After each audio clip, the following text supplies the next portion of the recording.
The Lord be with you. And with your spirit. A reading from the Holy Gospel according to Matthew. Glory to you, O Lord.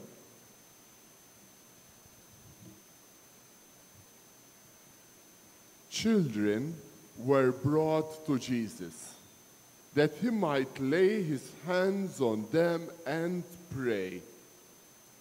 The disciples rebuked them. But Jesus said, Let the children come to me, and do not prevent them, for the kingdom of heaven belongs to such as these. After he placed his hands on them, he went away. The Gospel of the Lord. Praise to you, Lord Jesus Christ.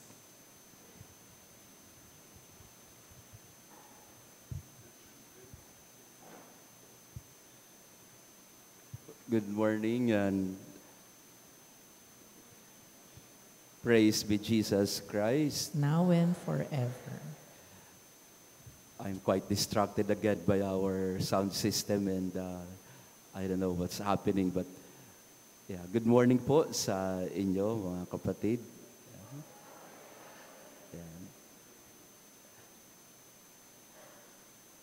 Kapistahan ngayon ni San Roque. And maraming mga simbahan yung si San Roque, yung kanilang patron. And we know very well the story of Saint Roch or San Roque. He was born in the 14th century in Montpellier in France. He grew up in a very rich, wealthy family. His father or uncle, if not mistaken, was the governor of the place, and that was also the intention of the family for Roque, for Roch, to become a governor when he comes of age. But when he was a teenager, San Roque decided to renounce all his wealth, all his possessions, and decided to become a pilgrim to Italy. At tinamaan naman sila ng pandemic in the Black Death of the 14th century. Habang naglalakbay si San Roque, papunta ng Italy, ay dumating yung delubyo, yung pandemic, at maraming namatay. So San Roque was forced, or was really very much affected by what was happening. So he decided to serve the people who were dying left and right until he himself was afflicted with the sickness, and he was in the forest. Para hindi na siya makahawa, doon na lang siya mamamatay. And then there was this dog who came to him, brought bread to him every day until he recovered. Kaya si San Roque is also connected with dogs. Father Mark loves dogs, by the way, no? And sometimes God's love arrives not on 2 feet, but on 4 paws, healing us where we least expect it. So the providence of God comes to us in so many different ways. And Roque was able to recover, went back to his hometown, but he was not, of course, nobody recognized him anymore. He was unrecognizable, and they thought he was a spy, brought him to prison, and when he was dying, it's only then that they realized it was the son of the wealthy man of Montpellier because of his birthmark, the cross in his chest. What we can learn from the story of San Roque is a person who has served the Lord all his life. That's what we heard in the first reading from the book of Joshua. In fact, the end of the book of Joshua, before Joshua died, he told his people, serve the Lord. Do not abandon him. This is what they call the covenant of Shechem. Joshua made his people promise, you will serve the Lord. And they, of course, promise, which later on they will break. But for Joshua, he made a commitment. As for me and my household, we will serve the Lord. And that's also the message of our gospel today. Jesus, Yeshua, is the new Joshua. And he serves everyone, including and especially the children, the little ones. The disciples did not want the children to come near to Jesus, but Jesus told them, rebuke them, let the children come to me. Do not hinder them, for to such as this belong the kingdom of God. All in all, our readings today talk about service of God, serving the Lord. At nakakatuwa na maraming mga bata dito sa ating misa ngayon. You have also to make that commitment to the Lord, like Joshua. You have also to tell the Lord, as for me, I commit myself to love the Lord. And Jesus is also inviting you, come to me, that I may bless you, that I may also send you and become my disciples. San Roque did that in his life, and we are also called to do the same today, to serve the Lord no matter what.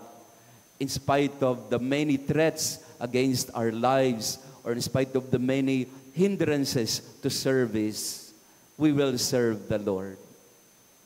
Maraming beses, ang dami nating dahilan, kaya hindi tayo naglilingkod sa Panginoon. Lord, nag-aaral pa po ako.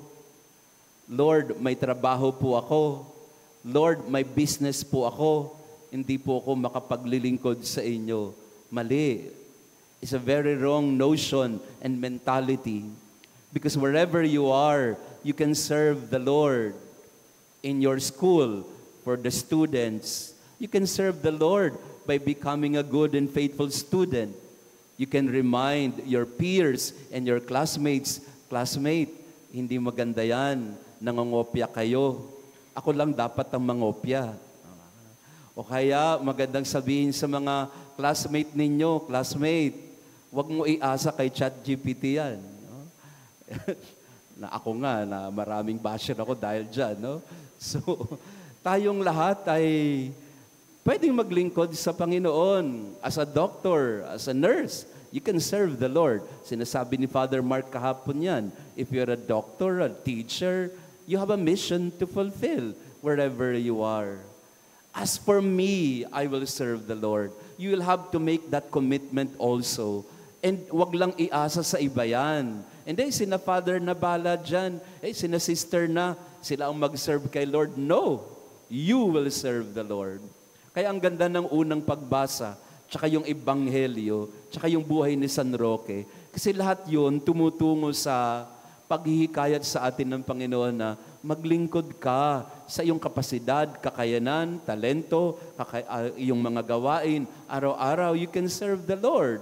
For example, at this very moment, as I speak, how do you serve the Lord in your own way now as I speak? Huwag kang matulog. Oh, ayan. Paglilingkod din yan. No? Pakitingnan nga ang katabi natin. May nakita kasi ako mga bata na tinutulugan na ako eh. Ang aga-aga, di ba? Ayan. Bakit kayo naantok ang aga-aga? Naantok agad. So we can serve the Lord wherever we are and however which way, at every moment. And si Mother Lily nandito. Favorite ko yan. Si Mother Lily, hindi ho yung artista. Mother Lily. Binigyan niya ako ng ang sarap ng kiwi, Mother Lily, no? So nagdala siya ng isang box, hindi lang isang box, no? Kahapon, nakasampu yata ako, Mother Lily, ng healthy ba yung kiwi na dala mo? Healthy ba yun? Nakasampu yata ako, ang tamis eh. So ayun, service. Baka gusto mo magdala para sa lahat. Service yan, no? So mga maliliit na bagay, we can serve the Lord. So imagine that. What was the effect of me on what Mother Lily brought? So nagbigay siya sa akin ng kiwi, kumain naman ako, nakasampu ako. Ayun, nag-CR tuloy ako. Pahama ka rin eh. Pero sa madaling salita, nabigyan ako ng healthy food, o di nakatulong kay Father para mas magkaroon ng energy. Simple things, friends. And that's why Jesus said to the disciples, huwag niyong hadlangan ng mga bata. Pwede rin silang maglingkod. The children can serve. Maybe not just in the liturgical ministries, but everywhere they go, they can be in the service of love and joy. Di ba, pag nakakakita tayo ng little children, nawawala ang pagod mo, that's their service. Pag nakakakita ko ng mga asilo children, that's why, andito ulit ang mga, alam nyo, ang laki ng impact sa akin ng mga bata na to, no? Kasi araw-araw silang nagsisimba, at minsan ako tinatamad magsimba, o magmisa. Pero pag nakikita ko yung mga bata nga gumigising ng maaga para magsimba. Ikaw naman, Father Jason, tatamad-tamad ka naman. They do a lot of service to me by their mere presence, by their joy and enthusiasm. Pagkatapos ng misa, babatiin nila ako, Father, hindi nyo kami binati. O ayan, kaya lagi ko binabati yung mga yan. Kasi pag hindi ko binabati, nagtatampo sa akin. No? But the joy that they give me, that's their service to me. That's their service to the Lord. So in this Mass, we pray that we may be like Joshua. Joshua and the different tribes of Israel who made a promise to the Lord, as for me and my household, as for me and my tribe, we will serve the Lord. Choose to serve the Lord. Kahit bata, matanda, o kung nasaan man tayo, do not allow yourself to be led away from the Lord. Come to the Lord. Serve Him with all your might, with all your heart, with everything that you've got. And San Roque, we know that he died because of service of God. So in this Mass, we ask San Roque, no, kahit bata pa tayo, kung nasaan man tayo, give me a heart that shows compassion and love. Give me a heart like yours, O Lord, that I may show your compassionate face to people today, that I may serve you and love you every day. Praise be Jesus Christ. Now and forever. Maraming salamat po ulit sa inyong pagdalo sa ating banal na misa. To our online parishioners, thank you for praying with us. Si San Roque, all his life was spent for the service of the Lord. May we have the same commitment and devotion to love the Lord and serve Him with our lives. Pakatapos po ng misa natin ngayon, I'd like to invite you. We will try to restart our SMG word. Yan, so, kung may time lang po kayo, otherwise, you can go home, eat breakfast, and yan, iwanan nyo ko. Yan.